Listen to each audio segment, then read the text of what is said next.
አብዛኛውን ጊዜ ከሰዎች ጋር ስገናኝ የምጠይቀው አንድ ጥያቄ አለ። ለቀጣይ 6 ወራት ምን ልታደርጉ አስባችኋል ብዬ ጠይቃለሁ። የዛኔም ደግሞ በቃል ሊመልሱልኝ ሲሉ በቃል ከምትመልሱልኝ ጌም ፕላናችሁን አሳዩኝ እላቸዋለሁ። ወይንም ደግሞ ያቀዳችሁትን በወረቀት ላይ ያስቀምጣችሁትን አሳዩኝ ነው የምላቸው።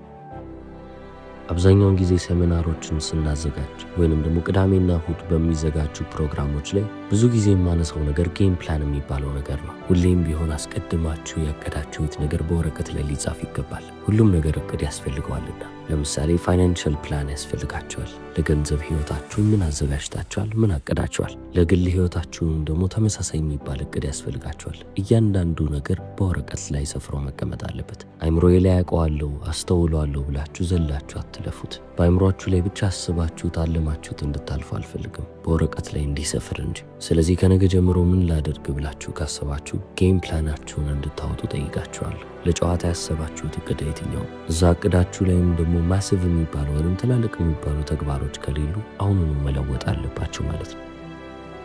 አሁን እዚህ ጋር ተግባር ብቻ ብዬ ያላስቀመጥኩበት ምክንያት አለ። የተግባሮች ሁሉም ደግሞ ታላቅ የሚባለው ማሲቭ የሚባለው አክሽን ነው። በየቀኑ ምንም ነገር ባትሰሩ እንኳን የሆነ ተግባር መተግበራቸው አይቀርም። ነገር ግን ያ ተግባር ሬሌቨንት ላይሆን ወይንም ደግሞ አስፈላጊ ላይሆን ይችላል። ለዚህ ነው ማሲቭ የሚባል ወይንም ደግሞ ትልቅ የሚባል ተግባር ያስፈልጋል ያልኩት። ትልቅ የሚባል ተግባር ወይንም ደግሞ አስፈላጊ የሚባለው ተግባር የሁሉም ነገር መድኃኒት ነው። የሽያጭ ሰራተኛ ናችሁ ልበልና እየደወላችሁ ሰዎችን ማሳመን አለባችሁ። ከደወላችሁ አይቀር 5-6 ሰው ወይንም ደግሞ እስከ 100 ሰው ብቻ አትደውሉ። ለብዙ ሺህ ሰዎች እየደወላችሁ ጠይቁ።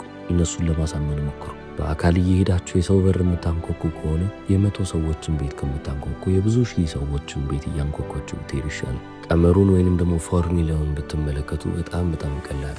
አንድ ጥሩ የሚባል ሐሳብ ውሰዱ። እዛ ላይም ደግሞ ከባድ የሚባል ተግባርን እየተጫናችሁ ብትለፉ። የተማራችሁት ነገር ወደ ዕውቀት እንዳይቀየር እሰጋለሁ። ምክንያቱም ዕውቀት ብቻውን ምንም ነገር አያመጣላችሁ።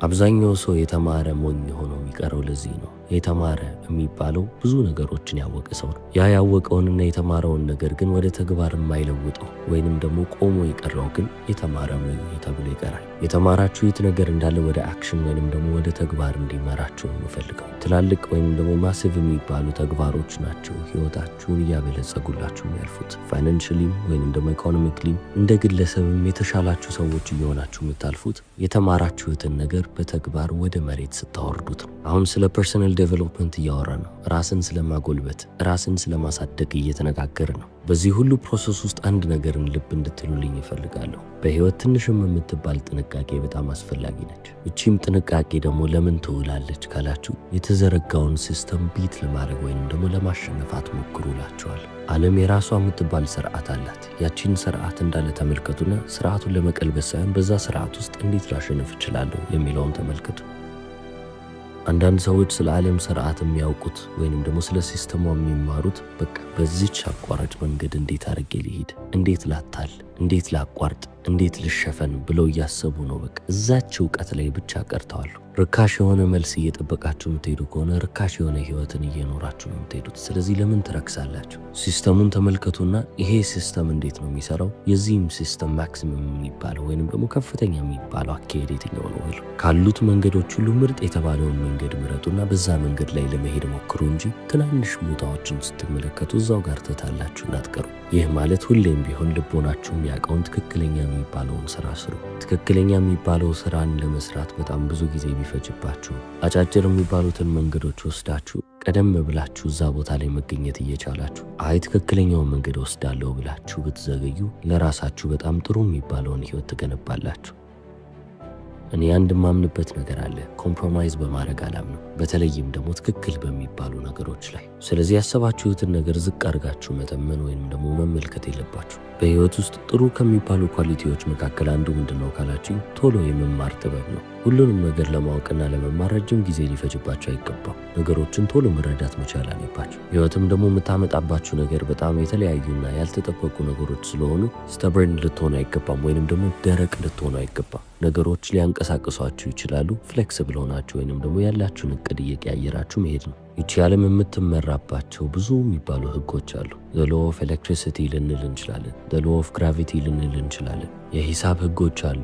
የፊዚክስ ህጎች አሉ። ብዙ አይነት ህጎችን ልንመለከት እንችላለን። እቺም ዓለም ሮቴት እያደረገች እየተሽከረከረች እየሄደች ስለሆነ እኛም ደግሞ ልክ እንደዚሁ ብዙ አይነት ነገሮችን እያወቅን ልንሄድ ይገባል። ራሳችንን ዴቨሎፕ እያደረግን እያሳደግን እቺ ግዙፍ ብለን የምናስባት ዓለም እንደዚህ የምትንቀሳቀስ ዓለም ከሆነች ወይንም ደግሞ እየተሽከረከረች የምትቀጥል ከሆነች እኛ ለምንድን ነው አንድ ቦታ ላይ የምንቆመው? ከዓለም እኩል እኛም ራሳችንን እየለወጥን እያሻሻልን እየተለወጥን መምጣት መቻል አለብን። እዚህ ዓለም ላይ መቸገርን ወይንም ደግሞ ድሃ መሆንን ልጠሉ ትችላላችሁ። ነገር ግን በጣም አስከፊ የሚባለው ነገር ስቱፒድ መሆን ነው። ከስቱፒዲቲ በላይ በጣም አስከፊ የሚባል ነገር የለም። ለዚህ ነው አይምሯችሁ ላይ መስራት ያለባችሁ። አይምሯችሁን እያጎለበታችሁ መቀጠል አለባችሁ። እያንዳንዱን የምታልፉበትን ነገር እየወደዳችሁ መቀጠል አለባችሁ ማለት አይደለም። ነገር ግን ማድረግ ያለባችሁ ነገር ነውና እያደረጋችሁት ማለፍ ግዴታችሁ። ስለ አንድ ነገር የምታስቡት ነገርና ስለዛ ስላሰባችሁት ነገር የምትተገብሩት ተግባር ሙሉ ለሙሉ በእናንተ ትከሻ ላይ ነው ማለት ይቻላል። ስለዚህ በዚህች ምድር ላይ የተጎዳ ሰው ላለመሆን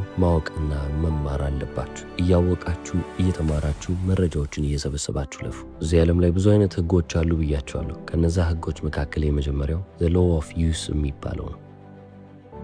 ይሄ ህግም አንድ የሚጠቅሰው ነገር አለ። እዚህ ምድር ላይ የማትጠቀሙት ነገር እንዳለ የምታጡት ነገር ነው። ምሳሌ ልስጣችሁ። ዛሬ የምትባለዋን ቀን ተመልከቱ። ዛሬን የማትጠቀሙ ከሆነ ዛሬን ያጣችኋት ማለት ነው። ዛሬን ያጣ ሰው ደግሞ ጊዜውን ያጣ ሰው።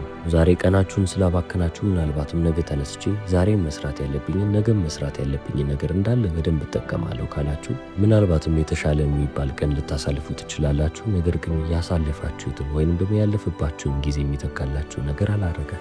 ልክ እንደዚህ ሁሉ እዚህች ምድር ላይ ስትመጡ እያንዳንዳችሁ የተለያየ የሚባል ተሰጥኦ ተሰጥቷችኋል። ያንን ተሰጥቷችሁን ካልተጠቀማችሁ ብክነት ታይቶባችኋል ማለት ነው፣ ወይንም ደግሞ አታችሁታል። አቢሊቲ የሚባለው ወይንም ደግሞ አቅም የሚባለው ነገር ራሱ ከተወሰነ ጊዜ በኋላ ካልተጠቀማችሁት እያጣችሁት የምትመጡት ነገር ነው። እጃችሁን አጥፋችሁ ከሰውነታችሁ ጋር ጥፍር አድርጋችሁ ካሰራችሁት ያንንም እጃችሁን መጠቀም አቁሜያለሁ ብላችሁ ለብዙ ጊዜ እንደዛ የምታስቆምጡት ከብዙ ጊዜ በኋላም ያንን ገመድ ፈታችሁ እጄ ልጠቀም ካላችሁ እጃችሁን ማይሰራላችሁ ሰዎች ትሆናላችሁ። አጣችሁት። እናንተ ምንም ነገር አላጣሁም ልትሉ ትችላላችሁ። ነገር ግን ቢያንስ እጃችሁን አጣችኋል። ለእጃችሁ ታሪክ እዛ ጋር አበቃ። ስለዚህ እጃችሁ ሁሌም ቢሆን እየሰራላችሁ እንዲቀጥል ምንድነው ማድረግ ያለባችሁ? መጠቀም መቻል አለባችሁ። ማገልገል መቻል አለበት። በህይወት ውስጥም እናንተ እያገለገላችሁ ማትሄዱ ከሆነ አውቶማቲክሊ ወይንም ደግሞ ወዲያውኑ ሉዘር የምትባሉ ሰዎች ትሆናላችሁ። ተስፋ መቁረጥ ወዲያውኑ ነው ከጥቅም ውጭ የሚያረጋችሁ። ለዚህ ነው እናንተ በቃ ጥቅም አልባ የሆናችሁ ሰዎች የምትሆኑት ኩዊት ያረጋችሁ ጊዜ ነው፣ ወይንም ደግሞ ተስፋ የቆረጣችሁ ጊዜ ነው። አንድ እጄን አልጠቀምም ብላችሁ ከሰውነታችሁ ጋር ጥፍር አድርጋችሁ አስራችሁት ለብዙ ጊዜ ብታስቀምጡት እጃችሁ መስራት ያቆማል። ይህ ምሳሌ ለእጃችሁ ብቻ አይደለም የሚሰራው ለአይምሯችሁም ጭምር እንጂ። አይምሯችሁን እየተጠቀማችሁ ማትሄዱ ከሆነ እዛው መስራት እያቆመላችሁ ይሄዳል። አይምሯችሁን ብቻ አይደለም ለማንኛውም አይነት ነገር የሚሰራ ህግ ነው። አሁን እኔ አምቢሽስ ነኝ ብላችሁ ታስቡ ይሆናል፣ ወይንም ደግሞ ትላልቅ ግቦች አለኝ እኔ በህይወት ብዙም ማገኘው ነገር አለ ብላችሁ አስባችሁ ያንን ነገር እየተጠቀማችሁ ማትሄዱ ከሆነ ያ በውስጣችሁ ያለው እሳት እየጠፋባችሁ ነው የሚወጣው። ስለዚህ ማንኛውንም ነገር አልጠቀምም ባላችሁ ቁጥር ያንን ነገር እያጣችሁት የምትመጡ ማወቅ መቻል አለባችሁ። እምነታችሁን ራሱ እየተጠቀማችሁት የማትሄዱ ከሆነ እምነት እያጣችሁ ትመጣላችሁ። ስለዚህ ከነገ ጀምሮ ምን ላድርግ ካላችሁ ስለ ራሳችሁ አዲስ የሚባል አመለካከት አምጡ። አዲስ የሚባልን ነገር ጀምሩ። አዲስ የሚባል ፕሮጀክት አካሄዱ። እዛ የምትሰሩት ነገር ላይም ደግሞ እምነታችሁ፣ ኤነርጂያችሁ፣ አቅማችሁ፣ ተሰጧችሁ፣ መክሊታችሁ ሁሉንም ነገር እዛ ነገር ላይ አውጥታችሁ እየተጠቀማችሁ እንደሆነ ልብ በሉ። እነዚህን ሁሉ ነገሮች እየተጠቀማችሁ ካልሆነ እነዛን ሁሉ ነገሮች እያጣችሁ ነው ማለት ነው። በትልቁ መነጽር ጉዳዩን ደግሞ ከተመለከት ነው እናንተ እየተሸነፋችሁ ነው ማለት ነው። ወደ ሁለተኛውም ህግ ማለፍ እንችላለን። The law of sowing and reaping ወይንም ደግሞ የመዝራትና የማጨድ ህግ። እዚህ ምድር ላይ ብዙ ዓመታቶችን ኖሬያለሁ። ነገር ግን ስለዚህ ነገር ያለኝ አመለካከት ትንሽ የተቀላቀለ ነው ማለትም እችላለሁ።